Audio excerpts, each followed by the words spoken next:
ನಮಸ್ಕಾರ ಎಲ್ರಿಗೂ. ಇವತ್ತು ಆಲೂಗಡ್ಡೆ ಸಾಗು ಮಾಡೋದು ಹೇಗಂತ ನೋಡೋಣ ಬನ್ನಿ. ನಾನು ಮಾಡಿರೋ ರೆಸಿಪಿ ಇಷ್ಟ ಆದರೆ ಶೇರ್ ಮಾಡಿ, ಲೈಕ್ ಮಾಡಿ, ಸಬ್ಸ್ಕ್ರೈಬ್ ಮಾಡಿ. ಟೊಮೆಟೊ, ಹಸಿಮೆಣಸಿನ್ಕಾಯಿನ ಕಟ್ ಮಾಡಿ ಇಟ್ಕೊಂಡಿದ್ದೀನಿ. ಕಡಲೆ ಹಸಿಟ್ಟು 1 ಸ್ಪೂನು, ಆಲೂಗಡ್ಡೆ 2ನ ಕಟ್ ಮಾಡಿ ಇಟ್ಕೊಂಡಿದ್ದೀನಿ. ಬಾಣಲಿಗೆ 2 ಸ್ಪೂನ್ ಎಣ್ಣೆ, ಸ್ವಲ್ಪ ಸಾಸಿವೆ, ಕಡಲೆಬೇಳೆ ಹಾಕಿ ಚೆನ್ನಾಗಿ ಫ್ರೈ ಮಾಡಬೇಕೀಗ. ಅದಕ್ಕೆ ಈಗ ಹಸಿಮೆಣಸಿನ್ಕಾಯಿ ಹಾಕ್ತಾಯಿದ್ದೀನಿ.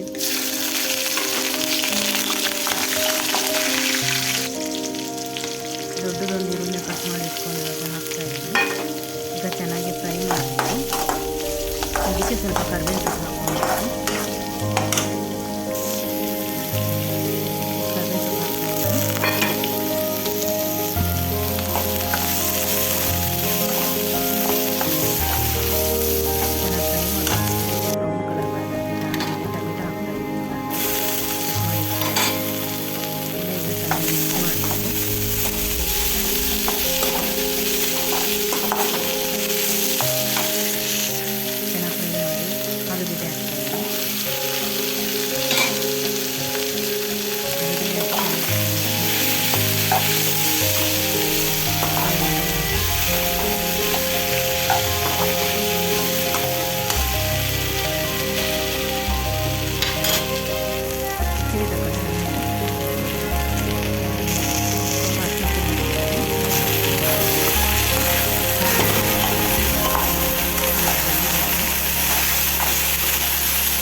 ಅದಕ್ಕೆ ಸ್ವಲ್ಪ ನೀರು ಹಾಕ್ತಾಯಿದ್ದೀನಿ.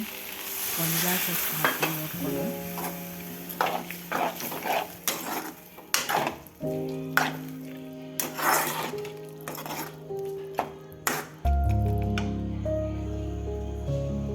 ಈಗ ಕುದಿಬೇಕು ಚೆನ್ನಾಗಿ, ಆಲೂಗಡ್ಡೆ ಎಲ್ಲ ಬೇಯಬೇಕು.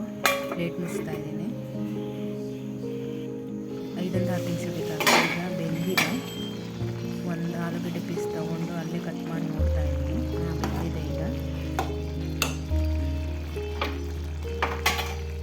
ಬೌಲ್ಗೆ ಕಡಲೆ ಹಸಿಟ್ಟು ಹಾಕ್ಕೊಂಡು ಅದಕ್ಕೆ ನೀರು ಹಾಕಿ ಮಿಕ್ಸ್ ಮಾಡಿ ಅದನ್ನು ಹಾಕ್ತಾಯಿದ್ದೀನಿ. ಕಡಲೆ ಹಸಿಟ್ಟು ಹಾಕ್ತಾಯಿರೋದು ಸ್ವಲ್ಪ ಗ್ರೇವಿ ಥರ ಬರಲಿ ಅಂತ. ಚೆನ್ನಾಗಿರುತ್ತೆ. ದೋಸೆಗೆ ಆಗಲಿ, ಚಪಾತಿಗೆ ಆಗಲಿ ತುಂಬ ಚೆನ್ನಾಗಿರುತ್ತೆ. ಕಡಲೆ ಹಸಿಟ್ಟನ್ನ ನೀರಲ್ಲಿ ಮಿಕ್ಸ್ ಮಾಡಿ ಹಾಕೋದ್ರಿಂದ ಸ್ವಲ್ಪ ಥಿಕ್ನೆಸ್ ಬರುತ್ತೆ ಅನ್ನೋದ್ರಿಂದ ಹಾಕ್ತಾರೆ. ತುಂಬ ಚೆನ್ನಾಗಿರುತ್ತೆ.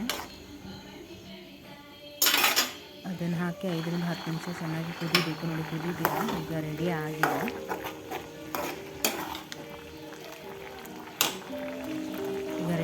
ಗ್ಯಾಸ್ ಆಫ್ ಮಾಡ್ಕೊಳ್ತೀನಿ.